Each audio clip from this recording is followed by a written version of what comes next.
صمتا، وإليك جواب سؤالك كي ترتد إلى نفسك. هل تسألني من ذا صنع الفقر؟ أن ألقى في عين الفقراء كلمات تفزع من معناها، وإليك جواب سؤالك.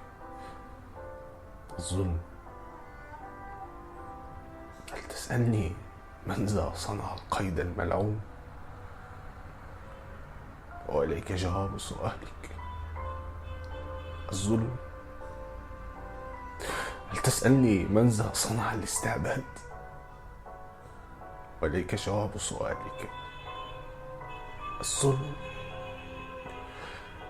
لكن دعني ألقي في وجهك سؤال مثل سؤالك. قل لي، من ذا صنع الموت؟ من ذا صنع العلة والداء؟ من وسم المخزومين؟ من مد أصابعه في أذان الصم؟ من شد لسان البكم؟ ألقانا في هذه الدنيا مأسورين. قل لي،